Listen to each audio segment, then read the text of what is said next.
Hey юу яцхан Монгол дархлаа Facebook, YouTube channel-аас өнөөдрийн мэндийг хүргье. Хонконг Өвөрчүүд Төвд Тайван Өвөр Монгол Энэтхэг яагаад дэлхийн өөр улс үндэстнүүд Хятадыг ингэж үгүй ядах болов? Хятад яг юуны төлөө зорж яг юу их гэд ингэ яваад байгаа талаар өнөөдөр хэдүүлээ ярилццгаая. Өвөр монголчууд хамгийн их дуугараж сэргүүлж чадсан үндэстэн боллоо. Гэхдээ яхаа аргагүй Хятадын арайны улс. Энэ Хятад улс Хятадын агуу Chinese Communist Party Хятадын коммунист нам Өмнөөс хойш бүгдээрээ CCP гэж дуудцгаая.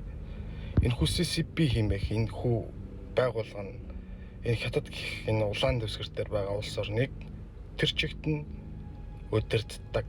Түүний эзэн болох удирдагч диктатор Хойд Солонгосын Ким Жон Уны загалмайлсан эцэг болох энэ хүүхэн яагаад энэ их дэлхийг өөрсдийн болох гэж ингэж шонно вэ? Энэ хүү зурган дээр байгаа улсын орнууд бол Хятад өртөө улс үндэстэн бүгд.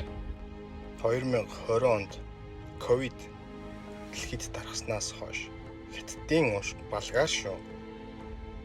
Өнгөрсөн 7 хоногт гарсан CNN, ABC, NBC гэх сувгуудаас цацагдсан мэдээлэл дээрээс Хятадын доктор энийг нь баталж байлаа.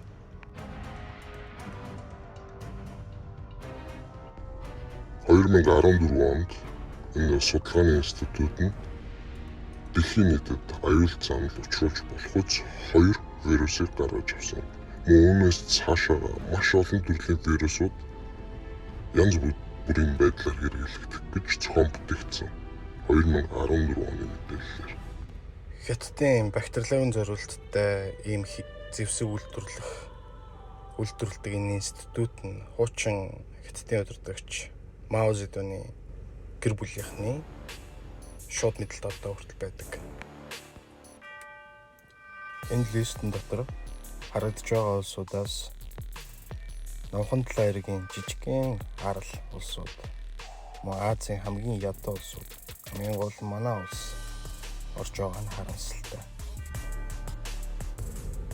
Энэ гамшигтай ковид гэдэг энэ балиар өвчний уршигаар өнөөдөр дэлхийн нийт ямар болчиход байгаа вэ? Дэлхий өөрөө шал ондоо төвшинлүү ингээд хувирчлаа.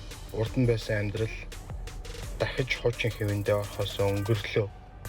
Ямар ч байсан ойрын хэдэн жилийн хугацаанд энэний хариуцлагыг хэн хүлээх ёстой бэ?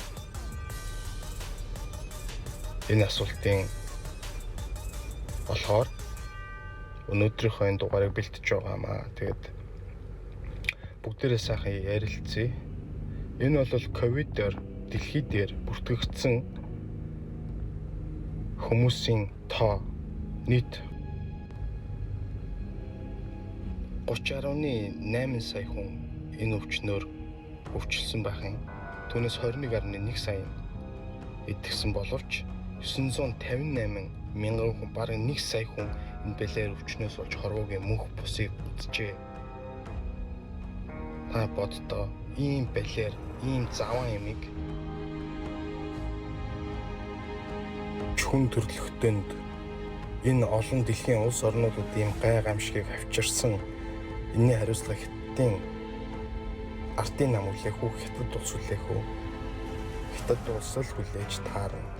Тиймээс ч ингээд Америк нэгдсэн улсын дэмжлэгтэй гэж хамгийн их дуурч байгаа улс бол Америк нэгдсэн улс. Мөн дэлхийн бусад орнууд, Европын холбооны улс, Австрали, Азийн улсууд, Солонгос, ялангуяа Япон тийм ээ эдгээр улсууд энэтхэг ингээд ер нь ярих юм бол Хятадаас бүх улсууд өнөөдөр зайгаа урьж эхэлсэн. Тиймээс ч өнгөрсөн 7 хоногт буюу 9 сарын эхний 2-7 хоногт гэсэн үг л дээ. Япон, Өмнөд Солонгос хоёр өөрсдийнхөө үйлдвэрүүдийг энэ улсаас гаргахаар болсон. Харин үүний хариуд нь Хятадын засгийн газар энэ коммунист нам нь бити ингэж гараач гэх аягүй serious тийм утгатай энэ ковид эсрэг хэцүү цаг бүгдээр цогтой байя гэсэн тийм нэг тийм зангаараа бидэн штэ манай монголчууд ингээ гуйсан байна. Ер нь Өмнөд Солонгосын аягүй олон үйлдвэрүүд Хятад үйл ажиллагаа явуулж байсан. Яагаад тэгэхээр ажиллах хүч ихтэй бас хямдхан учраас юм болгоныг хийждэг учраас байсан болов ковид гарснаас хойш эдгээр байсан компаниудын 60,000 компани гэж байгаа шүү. Өмнөд Солонгосын ямар нэг байдлаар үйл ажиллагаагаа зогсоож мөн дампуурсан. Тийм ч учраас ингээд Хятадын энэ үйлдвэрлэлийн салбар ажилгүйчүүдийн тоо тэднүүд тэр хүмүүстээ мөнгөний хэрэгцээ гэдэг Хятад улс ерөөсө дотроосоо ингээд айгүй тийм аюултай байдалд хүрсэн явж байгаа. Бүгдээрээ мэдж байгаа. Хонконг, Тайван, энэ өвөр Монгол тийм ээ. Ойгоор төвд урд нь яалаа. Непал бол одоо зүгээр мэддэхгүй болохоос Хятадын нэг иргэшээний ус болсон. Ямар сандал Эверестийг даваад Хималай маунтаа нэг даваад тэрний жижигхэн газрын төлөө нэгтгэхдээ ингэж их алдсан бай. Хятад яагаад ийм амар хүчрхэг болчихоо? Миний бодлоор Америк нэгдсэн улсын ерөнхийлөгч Трамп бол яг л үннийг нь хэлсэн. Хятадд дуугаа сууж байгаад бэлтгэдэг. Яг л тэр цангаараа маш олон улсад үр зээл энэ тусламж ялангуяа гэхдээ энэ барьцаатай шүү. Ямар нэг байдлаар энэ зээл авсан улсуудад барьцаа аваад ийм зээлийг олгосон.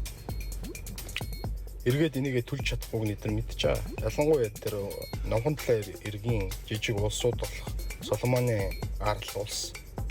Тэрний ерөнхий сайдын тэр бүх идэгдээд авилгалдаа живцэн байлаа шүү дээ. 60 минут гээд Австралийн ийм баримтад мэдээллийн асар хүчтэй сувг байдаг. Энэхүү сувгийнхан Соломон Айланд арлын ерөнхий сайдаас нь Хятадтай яагаад ард иргэдтэй энгийн иргэдтэй мэддэхгүйгээр ингээд хамаг юм өгцөн бэ гэдэг асуугаад ярилцлага хийе гэдээ очиход зүгээр зүхтаад гүүгээ явчихж байгаа. Яг үүнийх нь урд нь Хятадын коммунист намын эрх бүхий төлөөлөгчд яг тэр үүднээс нь гарч явж байгаа. Нэг үгүй их маш олон улсад Хятадууд ерөөсөө шууд засгийн эрхэнд нь оролцдог болсон. Зүгээр шууд авилгалддаг болсон. Олон хүнийг өгчих гэж суулж ирснаас дээрэн суугаа мөнгөн дуртай ийм улсын удирдагч нар засгийн эрхийг нь авсан байгаа нөхдүүдийг ерөөсөө л аманд нь авилгалаар мөнгө чихэл ингээл явдаг. Мэддэхгүйгээр хамгийн аюултай нь энэ ковидын уршигаар дэлхийн өнөөдөр ямар болсон байгаа. Энэ хариуцлагыг Хятад улс хүлээх зуур гарахгүй. Угаасаа дэлхийн бусад их дийлэнх улсууд энийг шаардж байгаа. Харин Хятадууд үнэхээр гарцгүй болчих шиг боллоо. Тиймээс энэ эдийн засгийнхаа хувьд зэрэг зэвсгийнхаа хувьд энэ дэлхийд өөрөөсөө энэ багтаж шингээ болсон энэ олон үр зулцэг ард иргэдийг талаар нэг тарааж ингэж цацгаахад тул ийм сөрөг арга хэмжээнүүдийг маш хүчтэйгээр авч эхэлсэн байна. Ялангуяа энэ Тайваны тэнгэрт бөмбөгдөгч онгоцнууд нисэж байна. Pacific Ocean хондлаа газруудаар Хятадын Балтины хөлөг онгоцууд асар ихээр явж байна. Сүүлийн 3 жилд зэвсгэлтэд оруулж байгаа хөрөнгөний хэмжээ асар их өссөн байна. Ерөөсөө алдцил гэдэг юм л та. Уусаа яах энэ олон хүмүүсээ багтаахын одоо ингээ ковид гарсан байгаа энэ үед бүр ялангуяа энэ бадарч байсан энэ логийнх нь хүслийг нь арай төрөгдүүлээ жоох хугацааг наашлуулж шиг боллоо. Магадгүй энэ дэлхийд сайн ч юм уу Хятадын нүр царайг илчлэхэд маш их төхөн боллоо гэж би өдөө бодож байна. Энэхүү бэлтгэн явуулж байгаа энэ мэдээллийн чанартай зүйлс маань монголчуудын оюуны дархлаа Монгол хүн байхын утга учир юунаас имиж юунд яаж хандах талаар нь энэ зүйлд нь жоохон ч гэсэн сэрэл мэдрэмжийг өдөөхийн тулд хийгдэж байгаа гэдгийг таны мэдхэн чанартай нэвтрүүл гэдгийг бас ойлгож ухаараарай. Дэлхийн өнөөдөр ийм л байна. Хятадд өнөөдөр хойд солонгосоос өөр наалтчих сайн түн шуурга байха болсон байна. Энэ коммунист улаан тугийг энэ улсад бадраахад гол тусалцаа үзүүлсэн манай Орос ах нар Иванор тий бас хятадуудаас заагаа барьдулж эхэллээ. Аргагүй ш зүгээрсэн бүх зүйлийг ингээ бодоолгоч байгаа юм чинь. Тиймээс Америк нэгдсэн улсын ерөнхийлөгч ноён Дональд Трамп үнэхээр шударгаар дэлхийн нийтэд шууд зарлцсан. Үнэхээр нүрийн их газар болсон. Тэгэхдээ Huawei, TikTok гэх мэт технологийн салбарын олон аппликейшн зүйлсийг нь бол Америк нэгдсэн улс байна гэгээд хориглочлоо. Мөн зарим хятадын элчин хятадын одоо холбоотой эрдэм шинжилгээний хөрөлдөнд нь ажиллаж байгаа ажилчдыг Тингийн улс их орносоо гаргах арга хэмжээ авч байна. Тэгээд үүнтэй холбоотойгоор маш олон нарийн шалгалтуудыг аудитыг улсынхаа болон дотоодынхаа олон салбар руу оруулсан чинь хятадын хөрөнгө оруулалтад асар их олон зүйл илэрсэн энднийг бүгдэнд нь арга хэмжээ авч байна. Энэ зөвхөн Америкт дэлхийн бүх бараг улс орн энэтэй адилхан жишээ байгаа гэхэд эргэлзэхгүй байна. Хятадын улсын яагаад ингэж шунан энэ эрх мэдэл газар нутаг эд баялаг бусад улс орны энэ их зүйлсийн төлөө яах гэж ингэж шунан вэ?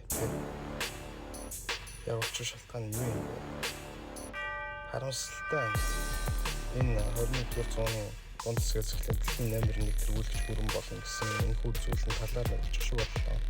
Удахгүй хэд улс улсууд чиглэл Union ядуур маш олон зүйлсээр цаатлагдах болно.